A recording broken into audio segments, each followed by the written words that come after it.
গ্রেপ্তারের পর অসুস্থ হয়ে পড়ায় বিতর্কিত সাংবাদিক মুন্নী সাহাকে পরিবারের জিম্মায় ছেড়ে দেয়া হয়েছে। শনিবার রাতে ডিএমপির উপকমিশনার তালিবুর রহমান সাংবাদিকদের এ তথ্য নিশ্চিত করেন। তিনি জানান, অসুস্থতার কারণে আইনি প্রক্রিয়ায় মুন্নী সাহাকে রাতে তার পরিবারের জিম্মায় দেয়া হয়েছে। ঢাকা মহানগর পুলিশের অতিরিক্ত commissioner Rezaul Karim Mallik the more নিউজকে বলেন, পুলিশ তাকে আটক করেনি। সাধারণ মানুষ আটক করে তাকে পুলিশের হাতে তুলে দেয়।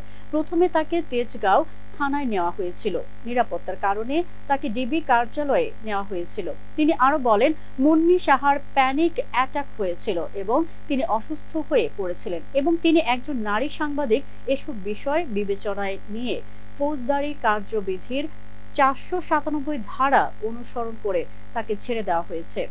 তার বিরুদ্ধে দায়ের হওয়া মামলায় মুন্নী সাহা আদালতে জামিন আবেদন করবেন এবং যখনই প্রয়োজন হবে তিনি উপস্থিত হবে। এই শর্তে তাকে ছেড়ে দেওয়া হয়েছে। মুচলেকা নিয়ে তাকে পরিবারের সদস্যদের কাছে হস্তান্তর করা হয়েছে। এর আগে শনিবার সন্ধ্যায় কাউরান বাজার এলাকায় মুন্নী সাহাকে দেখে স্থানীয়রা ঘিরে ধরে। খবর পেয়ে পুলিশ এসে তাকে উদ্ধার করে হেফাজতে নেয়। পরে থানা থেকে তাকে ঢাকা মহানগর গোয়েন্দা পুলিশের কার্যালয়ে নেওয়া হয়।